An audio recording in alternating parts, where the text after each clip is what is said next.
In every corner of this great land, legends were born. From fearless frontiersmen to forgotten outlaws, from heroic patriots to mysterious pirates, these are the untold stories that shaped America. Welcome to American Legends, where history comes alive. Subscribe and step into the past. Before Einstein, before the age of electricity, one man dared to challenge everything we thought we knew about heat.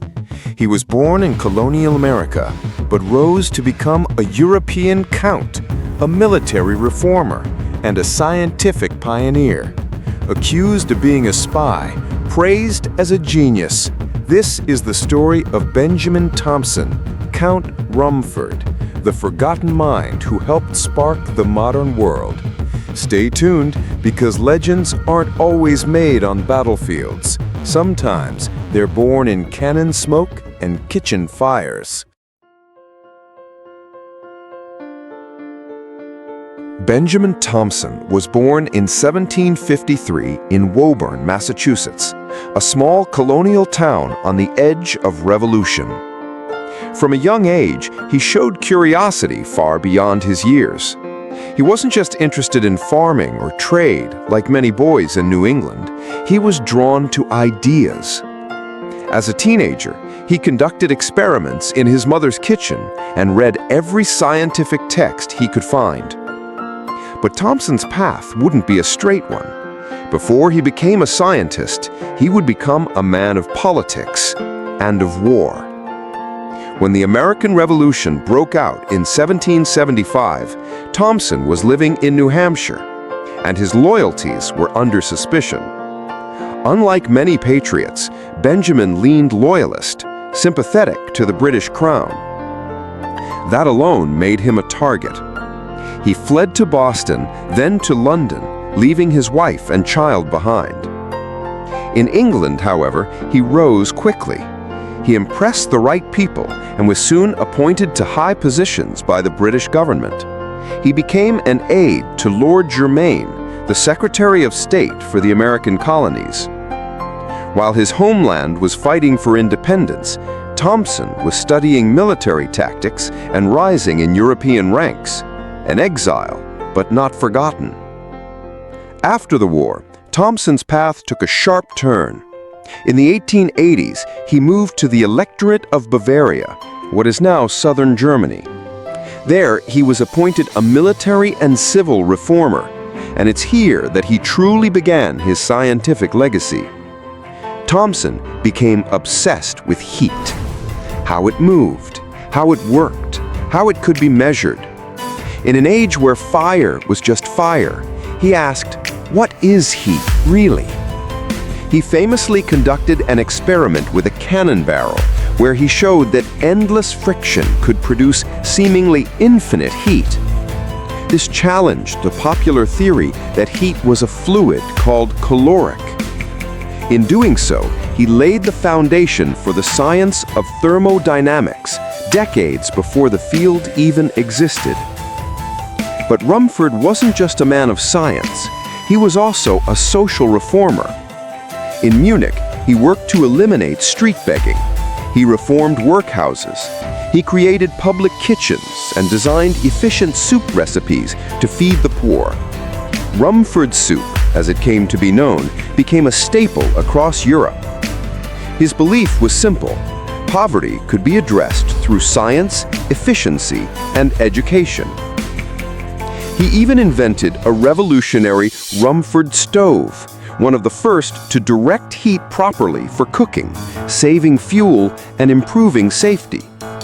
His fireplaces, too, were more efficient and are still used as the basis for modern fireplace design.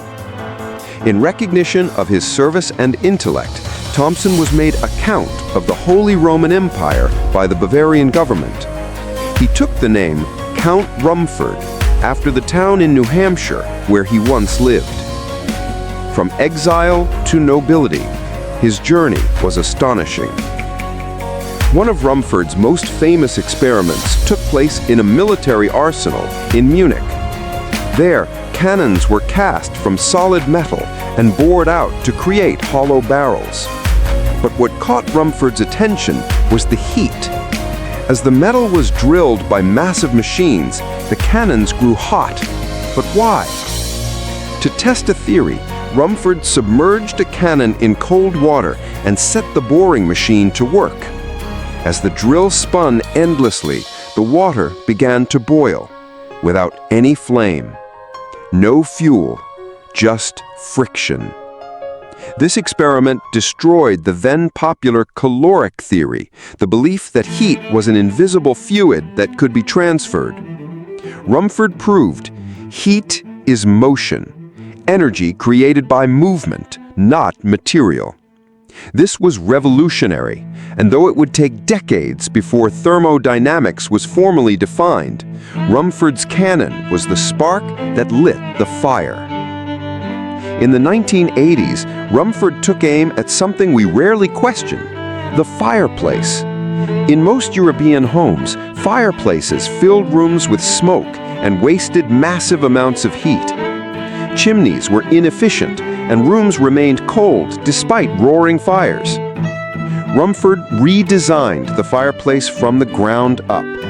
He narrowed the chimney throat, sloped the back of the firebox, redirected smoke more effectively upward, and, most importantly, kept more heat inside the room. The result? Cleaner air, warmer rooms, less fuel wasted. His fireplace design is still the basis for modern fireplaces today, a legacy not of wealth, but warmth. Rumford wasn't just a scientist, he was a communicator. In the late 1980s, he began publishing detailed essays on his experiments. Essays, political, economical, and philosophical, became must-reads across Europe. He didn't use complex jargon. He wrote clearly, with diagrams and everyday examples.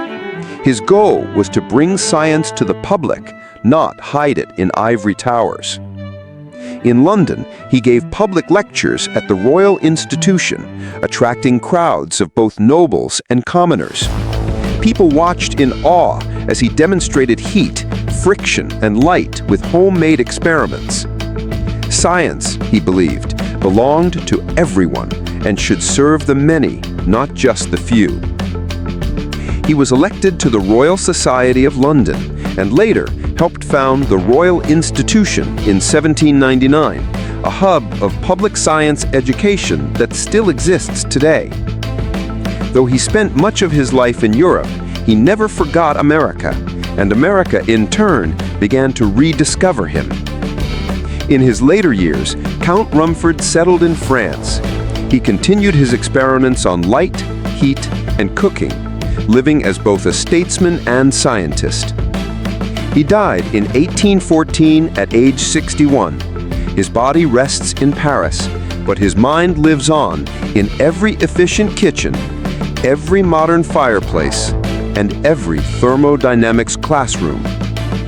Today, Rumford's name may not be widely known, but his ideas shaped the modern world. So who was Benjamin Thompson, Count Rumford? A loyalist who became a reformer, an exile who became a count, a man of war who left behind a legacy of warmth, invention, and understanding. From cannon barrels to soup kitchens, his life was a testament to how one mind, even in exile, can help illuminate the future. He didn't just study heat, he became a spark of innovation in a cold and chaotic world. If you enjoyed this story, hit that like button, subscribe for more true tales from America's past, and ring the bell to never miss a legend. Let us know in the comments, was Rumford a genius ahead of his time, or a man simply born in the wrong country? Thanks for watching, and stay curious.